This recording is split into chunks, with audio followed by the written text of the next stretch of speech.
ang pagbabasehan ninyo kung ano ba talaga ang area ng lupa na nabili ninyo ay syempre una yung inyong tinatawag nating deed of absolute sale. Nandun yung area, no? At kaakibat nito yung tax declaration certificate na kung saan nandun more or less yung naka-describe yung area at saka boundary, no, ng lupa na inyong nabili. Ito yung inyong pagbabasihan.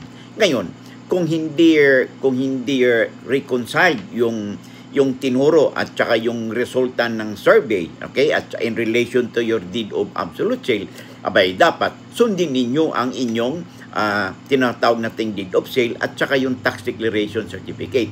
Ang gagawin ninyo, magpa-survey din kayo ng panibagong survey at this time para po malaman kung ano ba talaga ang extent ng area ng boundary ng inyong lupang nabili.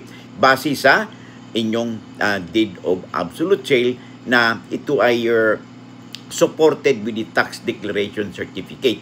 Kasi yung pagturo-turo ng area, no, that is susceptible to mistake or error. Kasi po, ay tulad ng unang panahon, no, tinuturo lang yun, mula dito sa kahoy nito hanggang doon sa pilapil na ito. So it's not really that accurate. So dapat magpa-survey kayo. Ganun din yung tax declaration certificate minsan ay hindi po din accurate yan. But anyway, the best is ang pagbasihan ninyo ay yung tinatawag nating inyong deed of absolute sale, kung anong nakalagay na area doon, no?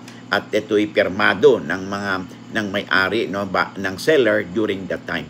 Okay, makipag-ugnayan kayo sa licensed geodetic engineer upang magpa-survey uli kayo, at kung kinakailangan, you get in touch with your lawyer for further assistance. Lamang na kayo pag may alam sa batas. Si Attorney Rogelio po ito ng Batas Pinoy in collaboration with Integrated Bar of the Philippines, Manila Port Chapter.